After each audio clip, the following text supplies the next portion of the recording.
Olá pessoal, tudo bem? Minha ideia hoje é trazer para você sugestões para você que quer escrever seus contos, escrever seus livros, fazer seus projetos de forma simples. Eu uso duas formas. Ou eu escrevo direto no digital, no caso no notebook ou no celular, ou eu faço no meu caso que eu prefiro, lógico, que é no orgânico. Pego um caderno, deixo agora duas canetas, né? E vou trabalhando, lógico, pode ser a lápis também, e vou trabalhando no orgânico, certo? Porque aí, nesse caso, para mim, funciona dessa forma. Eu até fiz um vídeo, inclusive, explicando sobre isso, que para mim funciona melhor o orgânico. No seu caso, você vai descobrir qual que é melhor para você. Então, uma coisa que eu recebi, uma informação de Caio Graco Prado, quando eu tinha 15 anos, quando eu comecei a escrever, eu queria ser romancista, famoso, aquela coisa toda, e depois o mundo me levou para o mundo do audiovisual, certo? Então, uma coisa que ele falou para mim, eu fiz um livro feito na época numa máquina de escrever Olivetti Studio 46, uma azul, você pode até pesquisar aí que você vai encontrar. Aquela máquina que você... uma metralhadora, né? Aí eu mandei, na verdade, eu tenho o primeiro original, o primeiro livro que eu escrevi, oficialmente, vamos dizer assim, para o Cagaco Prado, mandei para ele pelo correio, não existia internet naquela época, nos 80, e ele mandou de volta. Então, naquela época, ele falou, me lembrou do Marcelo Rubens Paiva, no livro Feliz Ano Velho, que é uma autobiografia. Então, a primeira coisa que eu entendi quando você não tem experiência em criar histórias, você se baseia em si próprio para você poder desenvolver as histórias. Lógico, você vai fazer o quê? Você troca o nome dos personagens, aí você vai trocar o ambiente, aquela coisa toda. Você faz a narração em cima da vivência, que esse é o básico. Todo mundo faz isso. Só que quando você está começando a escrever, a gente não sabe, né? Eu não sabia disso. Poxa, como é que eu vou escrever sobre histórias que eu vivi e criar um romance, né? Que pode ser de suspense, de terror, policial, o que for. E aí depois eu fui, ele chegou e falou assim: pense no Feliz Ano Velho, né? E das coisas que futuramente serão perdidas. Essas cartas eu guardei dele há algum tempo, depois eu já acabei jogando fora.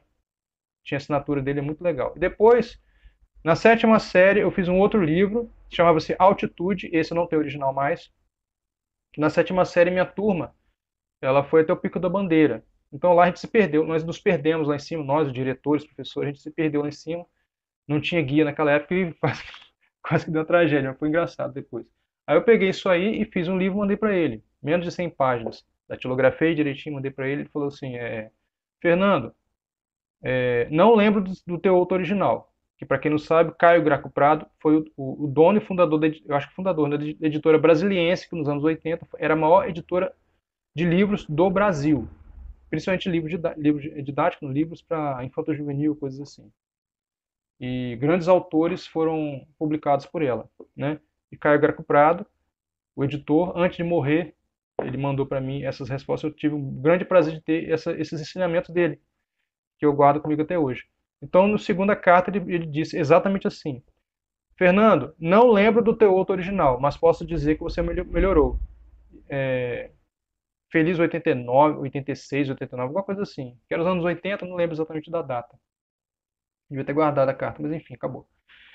E aí, com isso, eu comecei a lapidar a minha forma de escrever. Lógico, a minha base, para quem me conhece sabe, nos contos de suspense e terror, minha base é Edgar Allan Poe. Depois de um tempo, eu conheci Nathaniel Hawthorne, que inclusive aqui no canal tem um vídeo eu falando da Casa das Sete Torres, é um romance gótico excepcional, muito bom, recomendo que você leia. Lógico, tem gente que vai achar chato, porque vai ficar esperando um monte de fantasmas aparecer, e não é assim que funciona. É um romance psicológico.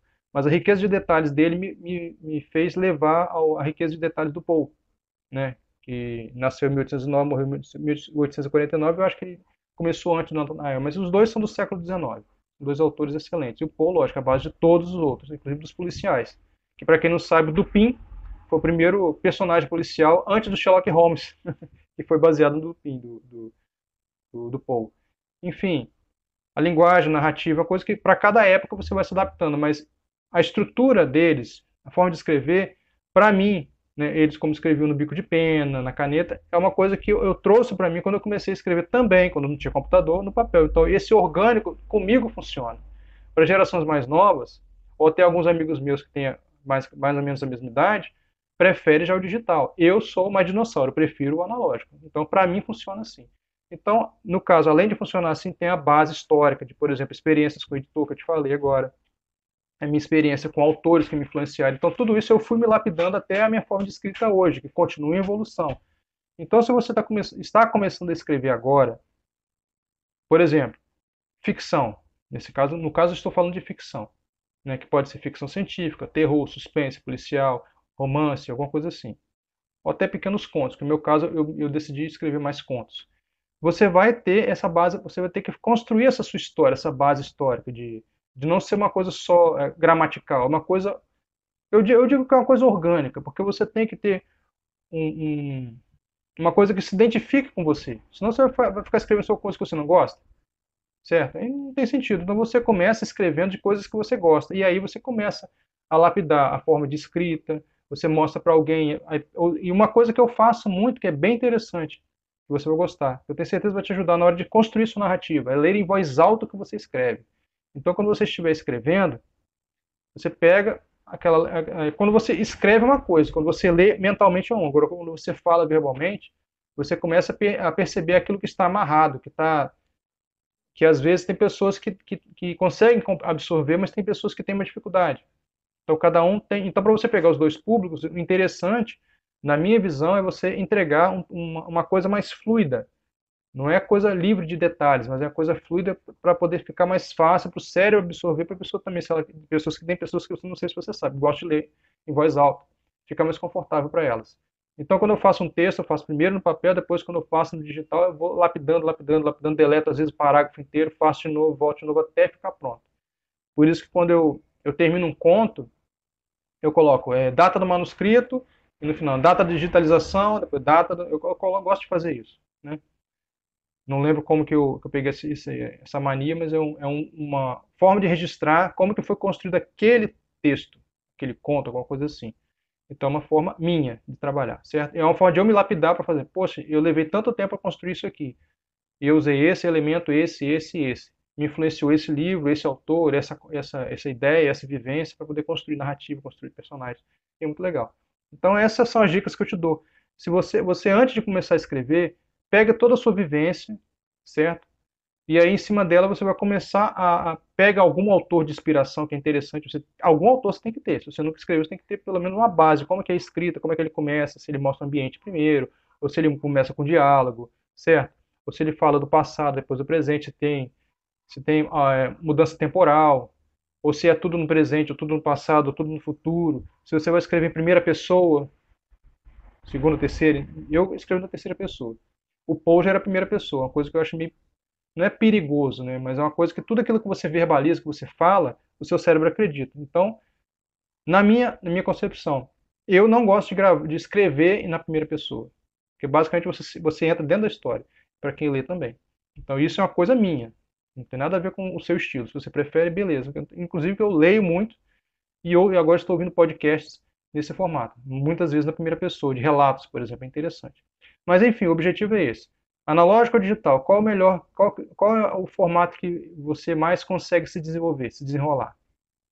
Depois, narrativa. Você vai escrever um texto, você tira tudo do zero, você já tem base para isso, você vai construir a sua base narrativa. Então aí é interessante você começar com algum autor, dicas profissionais, no meu caso, o Caio Graco Prado, que foi excelente as dicas que ele me deu em apenas 2 cartas, e depois você erra e acerta, escrevendo, lendo em voz alta, dando para alguém ler, vendo a narrativa, depois você lê o texto inteiro, primeiro você escreve como autor e depois você lê como leitor.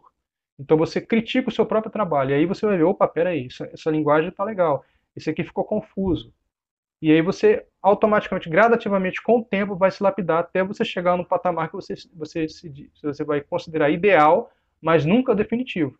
Senão nós não evoluiríamos todos os dias.